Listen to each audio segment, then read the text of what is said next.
933 3 આવતો હતો ને એવું લખું 933.3 એ 6 થાય 10 ની 6 ને આપણે શું કહેતા મેગા કહેતા બુકમાં દેખો 931 લખ્યું છે એકચ્યુઅલી અહીંયા આપણે દર 1.66 છે ને લીધું છે બુકમાં 1.6605 આપ્યું છે તો તમે 1.6605 લેશો ને જે બુકમાં આપી લખજો હવે વાંધો નહીં માથી લખાઈ ગયું છે વાંધો નહીં જે બુકમાં આપી લખજો કૌંસમાં લખેલું જ છે દેખો 1.6605 આપણને ઉકેલમાં લખ્યું છે બરાબર એટલે આટલો ફરક આવે છે ચિંતા કરવાની જરૂર નથી કોઈ લખાઈ ગયા તો ચિંતા કરવાની જરૂર નથી ઓકે સારું હવે જોજો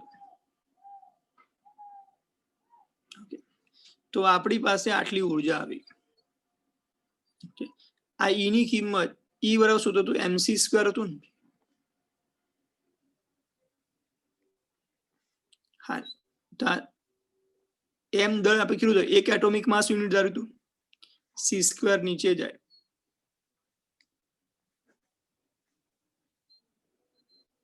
તો એક એટોમિક માસ યુનિટની ઉર્જા આટલી લખાય 933.5 સી સ્ક્વેર મેગા ઇલેક્ટ્રોવોલ્ટ ક્લિયર તમે આ પણ લખી શકો બરોબર આ પણ લખી શકો બંને સાચા છે ઓકે હવે સાંભળજો પહેલો સવાલ પૂરો થયો આ પરથી ઓક્સિજન 8-16 ની દળ ક્ષતિને મેગા ઇલેક્ટ્રોવોલ્ટ પ્રતિ સી સ્ક્વેર માં દર્શાવો મેગા ઇલેક્ટ્રોવોલ્ટ પ્રતિ સી સ્ક્વેર માં દર્શાવો એવું કીધું છે હવે કરી છે તેની અંદર બીજો પાઠ આપણને તત્વ કયું આપ્યું છે ઓક્સિજન 16-18 ની સરખામણી કરી એક્સ ઝેડ એ સાથે સરખામણી કરતા અને ઝેડ બરાબર 16 થાય ને એ બરાબર 18 થાય ઓકે હા સોરી કેટલા છે 8 છે હા ભૂલ થઈ ઉપર 16 છે ઓકે ન્યુટ્રોન તો a માઇનસ ઝેડ સૂત્ર હતું એટલે 16 માઇનસ 8 બરાબર 8 થશે ન્યુટ્રોન દળ ક્ષતિ નું સૂત્ર યાદ કરો ડેલ્ટા એમ બરાબર ZMP NMN માઇનસ ઝેડ ની કિંમત શું છે 8 પ્રોટોન નું દળ બોલો 1.00727 મેં તમને યાદ રાખવું કીધું આ કિંમત ઓકે પ્લસ ન્યુટ્રોન દળ 1.00866 અને ઓક્સિજન નું કુલ દળ 15.99053 એકચ્યુઅલી ત્રણેય ડેટા તમને રકમમાં આપી દેશે આ ક્વેશ્ચનમાં ડેટા નથી લખ્યો પણ રકમમાં તમને આપી જ દે બરોબર આ ડેટા હોય જ એટલે ચિંતા કરવાની જરૂર નથી બરોબર પણ છતાંય પ્રોટોન અને ન્યુટ્રોનના દળ તો યાદ રાખી દેવાના પ્રોટોન 727 છેલ્લા આવે આનું 866 આવે આ બે યાદ તો રાખી લેવાનું ક્યાંક ના પૂછે પણ આ એમ તો આપી જ દે બરોબર સારું હવે જોઈએ દળ ક્ષતિનું આપણે સાદુરૂપ આપીએ ના ના MCQ માં આપી દે ચિંતા નહીં કરો આ બેનો ગુણાકાર કરો 8 ગુણ્યા 1.00727 નો ગુણાકાર કરો કેટલો આવશે આ બેનો ગુણાકાર બોલો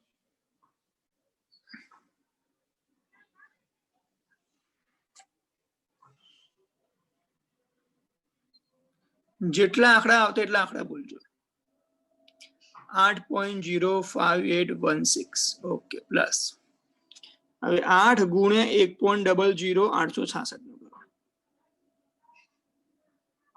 આ બેનો ગુણાકાર હું સાદુરૂપ એટલા માટે સમજાવું છું કે મારે જે જરૂરી બાબત સમજાવી 8.0 6928 માઇનસ 15.99053 આ બેનો સરવાળો કરો એમાંથી આટલા બાદ કરો ડાયરેક્ટ બેનો સરવાળો કરીને આટલા બાદ કરી દો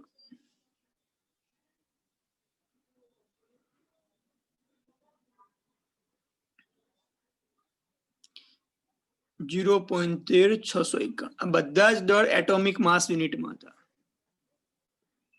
એટલે મેં એટોમિક માસ યુનિટ જ લખ્યું છે બરાબર આ બધા દર્શાવમાં તો એટોમિક માસ યુનિટ હવે સાંભળ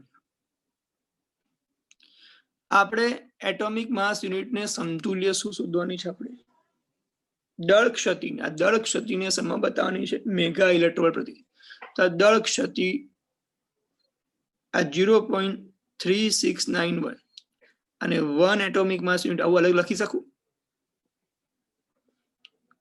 ચાલે ને આ બેનો ગુણાકાર જ થવાનો એક એટોમિક માસ યુનિટ પણ એક એટોમિક માસ યુનિટ બરાબર કેટલી ઉર્જા હતી આપણે આગળ 933.3 c² મેગા ઇલેક્ટ્રોવોલ્ટ હા 933.3 c² મેગા ઇલેક્ટ્રોવોલ્ટ હવે આ બેનો ગુણાકાર કરો કેટલો આ બેનો ગુણાકાર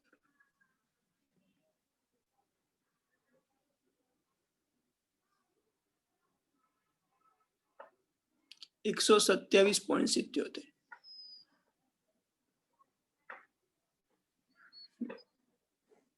ચાલો જાઓ બુકમાં જ આપણે લખે 127.5 કેમ 5 કેમ કે આપણે દર શું ધાર્યું છે 1.66 કીધું છે એટલે અહીંયા ભૂલ આવે છે બરાબર ક્લિયર થઈ ગયું રાઈટ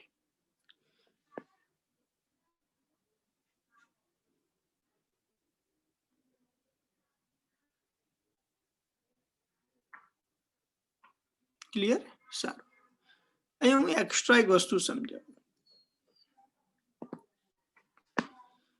આ એક એટોમિક માસ નું દળ લીધું સી ની કિંમત મૂકી આ જવાબ શોધ્યો આપણે જૂલમાં જૂલને આપણે ઇલેક્ટ્રોવોલ્ટમાં ફેરવવો તો 1.6 ગુણ્યા 10⁻19 એટલે જવાબ આવ્યો આપણી પાસે આટલો પણ ઈ બરાબર શું તો mc² હતું એમ એટલે એક એટોમિક માસ દળ હતું c² નીચે જાય એટલે જવાબ એક એટોમિક માસ ને અનુરૂપ ઉર્જા આટલી એક એટોમિક માસ ને આપણે મેગા ઇલેક્ટ્રોવોલ્ટમાં લખું તો ભાગ્યા c² લખાય ઓકે હવે આપણે આને દળ ક્ષતિ શોધવાની હતી તો દળ ક્ષતિનો અર્થ શું થાય zmp + nmn - m થાય પ્રોટોન દળ લખ્યું ન્યુટ્રોન દળ લખ્યું અને zm તો આપણે અહીંથી શોધ્યા આ જે જવાબ આવ્યો એ એટોમિક માસ યુનિટમાં આવ્યો 1 યુ ને છૂટા પાડે 1 યુ ની કિંમત આપણી પાસે આટલી અહીં લખ્યું હવે હું શું કહેવા માંગુ સાંભળજો તમને એમ કીધું હોય તો કે ઓક્સિજન 816 ની બંધન ઉર્જા શોધો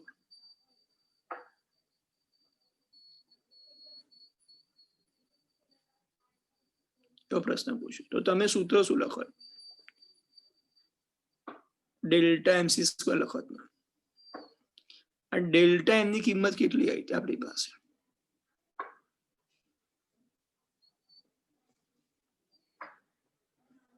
એટલી આવી ગઈ ઓકે હવે સાંભળો હવે તમારે શું કરવાનું જ્યારે બી તમે આ બંધન ઉર્જા શોધો ઓકે તો આ એટોમિક માસ યુનિટમાં છે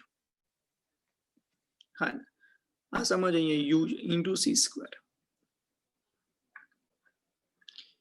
તમે આને 1u ગુણ્યા c² આવું લખી શકો એક યુ ને સમતુલ્ય ઉર્જા કેટલી હતી 933.3 મેગા ઇલેક્ટ્રોવોલ્ટ ગુણ્યા c². એક એટોમિક માસ યુનિટ ને સમતુલ્ય ઉર્જા કેટલી હતી આપણે આ 933 મેગા ઇલેક્ટ્રોવોલ્ટ પણ 1 એટોમિક માસ અપન c² તો હતા જ આ તો ગુણાકારમાં છે બાજુમાં લખો ખબર પડે આ c² ઉડવાના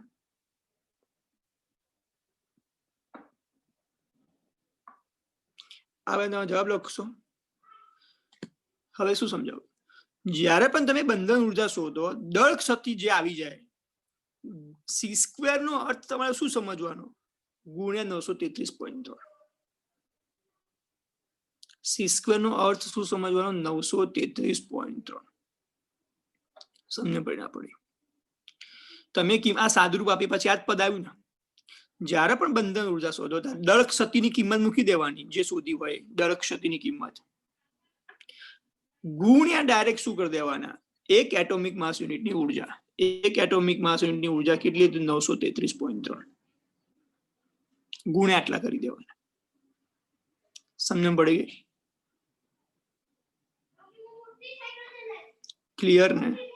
ઓકે, તો નોંધ અહીંયા લખું છું ખાસ.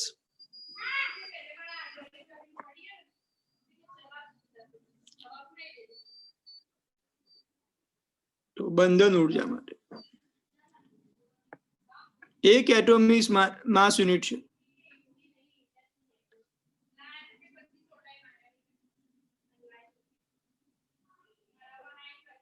ના આટલા જ આવશે, 933.3 જ આવશે. તમે ભાગાકાર કરો છો જરા બેનો. તો બોલો, એક એટોમિક માસ યુનિટને ઉર્જામાં ફેરવવું હોય તો તમે 931.2 જે આપણે ચોપડીમાં આપ્યું છે વડે ગુણવા. ઘણી વખત લોકો 934.5 વડે પણ ગુણે છે. 3-4 આંકડા લખવાના ને આપણે, એટલું આ બે આંકડા નહીં લખવાના. 1.494 ભાગ્યા 1.6 કરે, 1.494 ભાગ્યા 1.6.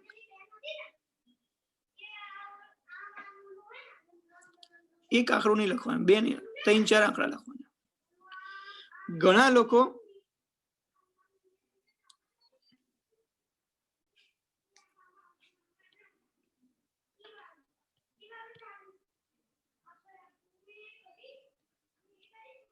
ફરી એક એટોમિક માસ યુનિટ ની ઉર્જા આપણે આ કરવી છે, એ 931.5 મેગા ઇલેક્ટ્રોવોલ્ટ વડે ગુણવા. ઓકે, તો તમારે જયારે દળ ક્ષતિ આવે, ડાયરેક્ટ સી સ્ક્વેર ની જગ્યા કિંમત મૂકી દેવાની.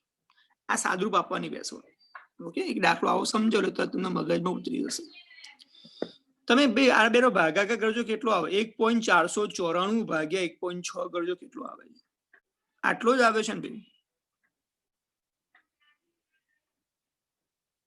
હા, આટલો જ આવે છે.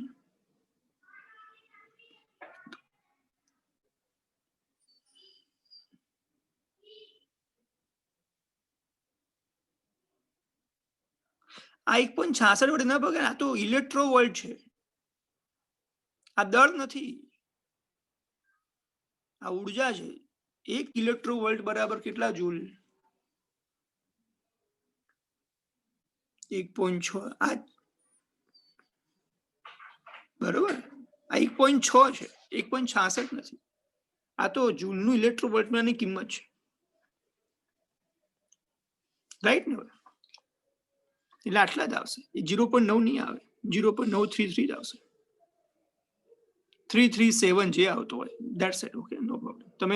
તમે અહીંયા રકમ ચોપડામાં ગણો ત્યારે 1.6605 લેજો, એટલે ચોપડીમાં આપી લેજો.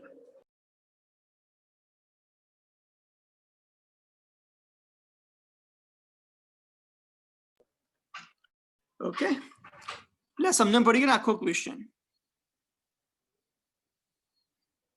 ઓકે, સારું. હવે જોજો, આપણે બીજો કયો દાખલો કીધો, સ્વાધ્યાયનો ત્રીજો. જોઈએ હવે એકદમ ક્લિયર વર્ડ થશે.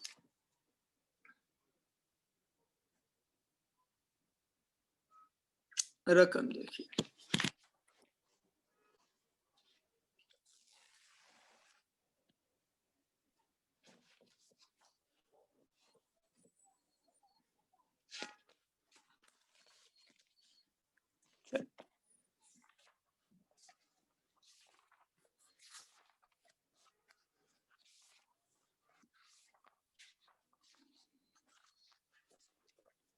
રકમ ત્રીજો. તમને અહીં માહિતી જે ઉપયોગી જે બી મૂલ્યો જોતા બધા મૂલ્યો ઉપર આપી દીધેલા છે, બરોબર, બધા ક્વેશ્ચન્સ માટે. નાઇટ્રોજન ન્યુક્લિયસ માટેની બંધન ઉર્જા મેગા ઇલેક્ટ્રોવોલ્ટમાં શોધો. બંધન ઉર્જા કેટલી શોધવાની? આપણને નાઇટ્રોજનનું કુલ દળ આપી દીધું છે, બરાબર. હવે જોઈએ, પહેલું તો નાઇટ્રોજન તત્વ છે, એટલે નાઇટ્રોજન લખું અહીંયા N 7 14 X Z A સાથે સરખાવતા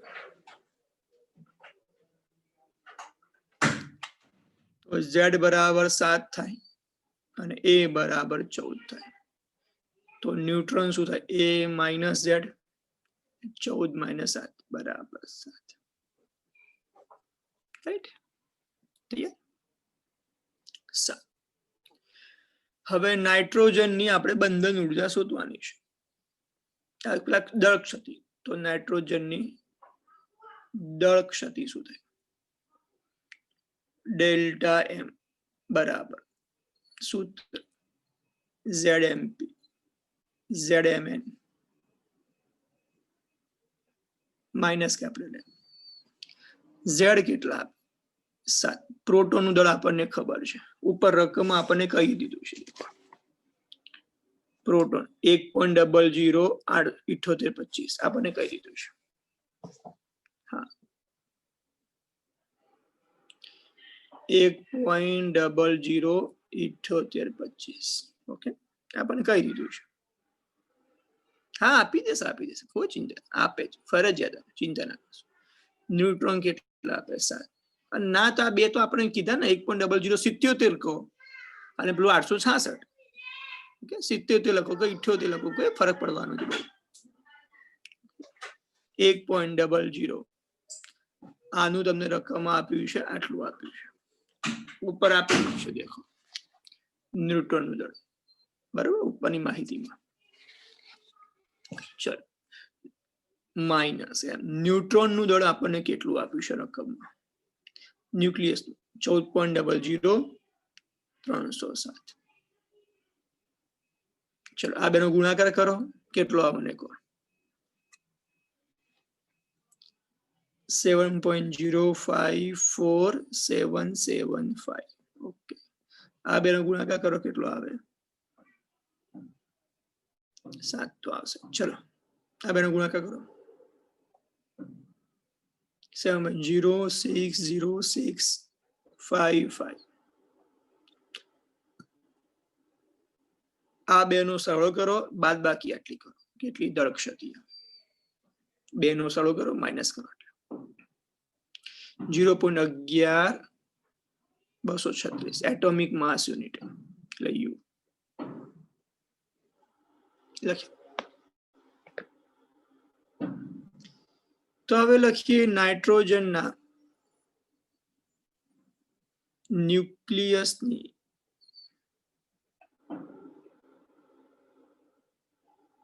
બંધન ઉર્જા શું થાય? Delta MC². ડેલ્ટા M કેટલા? મેં તરત જ તમને કીધું, હવે તમારે શું કરવાનું?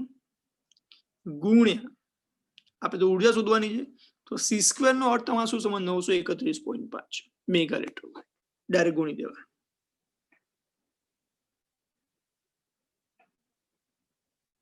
આ બેનો ગુણાકાર કરો,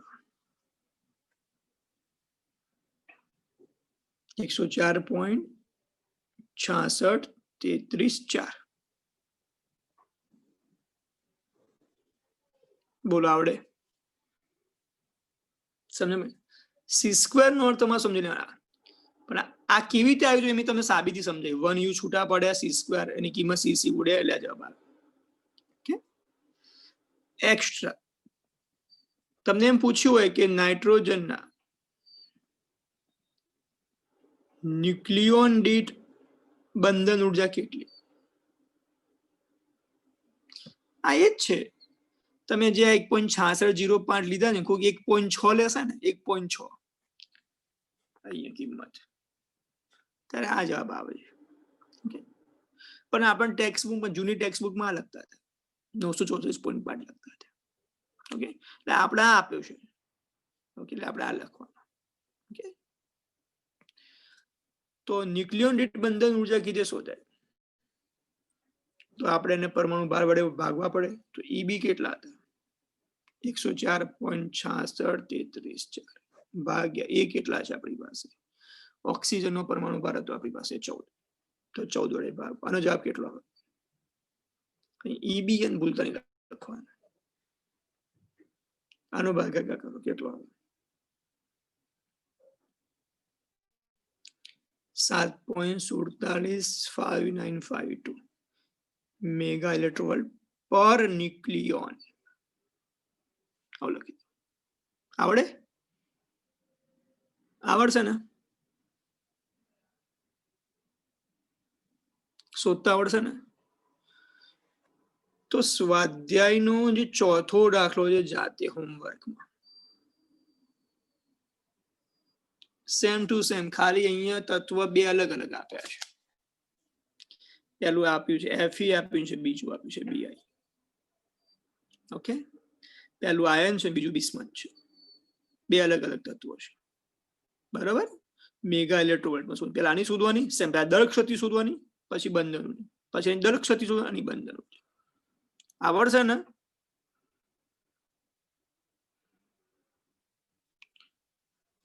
ક્લિયર ને?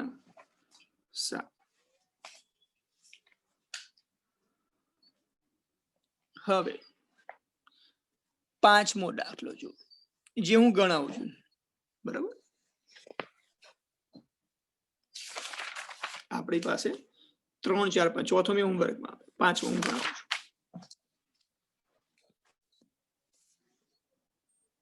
એના જેવું જ છે, પણ થોડું એક અંદર એક એડ કર્યું છે બાકી.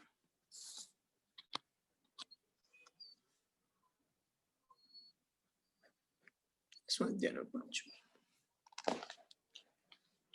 એક આપેલા સિક્કાનું દળ 3 ગ્રામ છે. બધા ન્યુટ્રોન પ્રોટોનને એકબીજાથી અલગ કરવા માટે જરૂરી ન્યુક્લિયર ઉર્જાની ગણતરી કરો. ઓકે, આપણે કેટલી ન્યુક્લિયર ઉર્જા આપવી પડે, એટલે કે કેટલી બંધન ઉર્જા આપવી પડે જેથી છૂટા થાય, રાઈટ ને? સરળતા ખાતર સિક્કો માનો કે કોપરનો છે, 2963 એનો પરમાણુ ક્રમાંક ને પરમાણુ ભાર આપેલો છે. ઓકે, એનું કુલ દળ આપણને આપેલું દીધું છે 62.960. ઓકે, તો પહેલા તો તમારે શું કરવાનું? આની સિક્કાની તમારે બંધન ઉર્જા શોધી દેવાની. તમને શોધતા આવડશે ને? પહેલા તો પરમાણુ ક્રમાંક, દળ ક્ષતિ શોધ, દળ ક્ષતિ પરથી તમારે બંધન ઉર્જા શોધી દેવાની. એટલું તો આવડશે ને? ન્યુક્લિયર ઉર્જાની ગણતરી કરો, બંધન ઉર્જાની ગણતરી કરો. એટલે આ તો આટલા સુધી તો આવડશે ને ગણતર તમને? ઓકે, પહેલા તો બંધન ઉર્જા શોધતો તો આવડશે ને તમને? સમજાવો. તો પહેલા લખો અહીંયા કોપર, એને આપણે સરખાઈશું તત્વ, એટલે આપણે લખજો સરખામણી કરાવતા, જેવું આગળ મેં દાખલો લખ્યો એ આખું લખજો અહીંયા, સાથે સરખાવતા એ બધું. ઝેડ તમે લખશો 29, એ લખશો તમે 63, ન્યુટ્રોન લખશો A - Z. એ કેટલા છે? 63 - 29, એટલે તમે જવાબ આપશો 34. હવે તમે જે મારી ટોપિક સમજાવો, આના પરથી તમે ડેલ્ટા એમ શોધી કાઢશો. ડેલ્ટા એમ પછી બંધન ઉર્જા ડેલ્ટા mc² શોધશો. c² નો અર્થ 931.5 મેગા ઇલેક્ટ્રોવોલ્ટ. જે મેગા ઇલેક્ટ્રોવોલ્ટમાં આવી જશે. ઓકે, આટલું સુધી થઈ ગયું. હવે આપણે ન્યુક્લિયર ઉર્જા વિશે, કે દૂર કરવા માટે આપણે બીજી કેટલી ઉર્જા આપવી પડે એ શોધવાનું છે. ઓકે, પહેલા સમજીએ. આપણી પાસે જે તાંબાનો સિક્કો છે, તો તાંબાના આપેલા સિક્કાના m જેટલા દળમાં સ્મોલ m દળ વાળા n' પરમાણુ આવેલા છે. કેટલા n' પરમાણુ આવેલા છે હોય તો તાંબાનો કુલ દળ m છે, એમાં સ્મોલ m દળ વાળા n' પરમાણુઓ છે. કેટલા પરમાણુ છે ખબર નથી, આપણે એનડેસ પરમાણુ. તો આપણે પરમાણુ કુલ દળ કેટલું થાય? તો લખીએ તાંબાના સિક્કાનું કુલ દળ તમે શું લખશો? ભાઈ એક પરમાણુ દળ m છે, તો એવા એનડેસ પરમાણુ દળ કેટલું થાય? એટલે એનડેસ ઇન્ટુ m થાય. તો આના પરથી એનડેસ કેટલા થાય? કેપિટલ બાય m થાય. તો એનડેસ કેટલા? કુલ દળ આપણને 3 ગ્રામ આપ્યું. ગ્રામ ને કિલોગ્રામમાં ફેરવો થાય. અહીંયા આપણને સ્મોલ m એટલે કે તાંબાનું કુલ દળ કેટલું આપ્યું છે? અહીંયા તાંબાનું જે આપણે એક પરમાણુનું દળ જે અંદર રકમમાં આપ્યું છે 62 પોઈન્ટ, આ એક પરમાણુનું દળ રકમમાં આપ્યું છે 62.9296. એટોમિક માસ યુનિટને આપણે કિલોગ્રામમાં ફેરવીએ થાય. તમે દળ ક્ષતિનું સૂત્ર લખો તો અહીં તમે ZMP લખવાના, પછી NMN લખવાના, માઇનસ સ્મોલ m લખજો. ઓકે, આ સ્મોલ m, આ સ્મોલ m આ લખ્યું છે એક પરમાણુનું દળ. આ બંધન ઉર્જા કોની છે? એક પરમાણુમાં રહેલા પ્રોટોન અને ન્યુટ્રોનને છૂટા પાડવાની ઉર્જા છે. ઓકે, એક પરમાણુમાં 3 ગ્રામમાં કેટલા પરમાણુ છે? આટલા પરમાણુ મળશે આપણને, રાઈટ? આ મળી આપણને પરમાણુની સંખ્યા. તો 3 ગ્રામમાં રહેલા બધા જ પરમાણુમાં રહેલા પ્રોટોન અને ન્યુટ્રોનને છૂટા પાડવા માટે કુલ ઉર્જા શું થાય? તો માગેલી કુલ ન્યુક્લિયર ઉર્જા શું થાય? એક પ્રોટોનને છૂટા પાડવા માટે, એક પ્રોટોનને છૂટા પાડવા માટે ઉર્જા કેટલી જરૂર પડે છે? આટલી ને. એવા એનડેસ પરમાણુને છૂટા પાડવા માટે કેટલી ઉર્જા જોઈએ? બંને કિંમત આવે, જવાબ આવશે. આ સાંભળ, આપણી પાસે આ સિક્કો છે, એમાં બધા પરમાણુ હોય છે. કેટલા પરમાણુ ખબર નથી. તો સૌથી પહેલા મેં એક પરમાણુમાં રહેલા પ્રોટોન ને ન્યુટ્રોનને છૂટા પાડવાની ઉર્જા શોધી, અને આપણે બંધન ઉર્જા કહીએ. પછી મેં પ્રોટોન શોધ્યા, કેટલા પરમાણુ શોધ્યા. તો એક પરમાણુને છૂટા પાડવાની ઉર્જા EB છે, તો એનડેસ પરમાણુ છૂટા પાડવાની ઉર્જા કેટલી? ક્લિયર? રેડી? આવડે ને? ઓકે, તો રીત નંબર 2 પૂરી થઈ. ઓકે, 2 રીત પૂરી થઈ. આજે 2 રીત રાખીએ છીએ, બાકીની રીત પછી આપણે જોઈશું. ઓકે, હવે નવી જે ફોલોઅપ છે, જે આપણે સમસની કીધી, કાલે પેપર છે. ઓકે, આ દાખલા શાંતિથી કરો. આ દાખલા સૌથી સહેલા છે. કેમ? ખાલી તમે સાદુરૂપ જ આપવાનું, ઉતાવળ નહીં કરવાની. આમાં કઈ મગજ દોડાવવાનું જ નથી. ખાલી કિંમત મૂકી ગુણાકાર ભાગાકાર એ જ કરવાનું, એક જ સૂત્ર છે. બરાબર? ઓકે, આવતીકાલે તમારે 50 માર્ક્સની એક્ઝામ ચેપ્ટર 12 ની છે. મેં ગ્રુપમાં સૂચના મૂકેલી છે. શનિવારે આપણે આ ચેપ્ટર નંબર જે અત્યારે ચાલે છે 13ની થિયરીની ફોલોઅપ હશે. શનિવારે ચેપ્ટર નંબર 13ની થિયરીની ફોલોઅપ હશે. અને પછી જે મંગળવાર આવશે આવતા વીકે, એમાં આપણે सम्सમાં ચેપ્ટર 1 ના સ્વાધ્યાયના દાખલા ઇવન નંબરની એક્ઝામ છે. ઇવન એટલે બેકી સંખ્યા, મંગળવારે. બરાબર? એટલે 3 એક્ઝામનું ટાઈમ ટેબલ મેં અત્યારથી તમને કહી દીધું છે. ઓકે, અને જે પેલી ફીઝની સૂચના આપી છે એ પણ તમે આવતા વીક સુધીમાં બધા પૂરી કરજો. ઓકે, સારું. હરે કૃષ્ણ.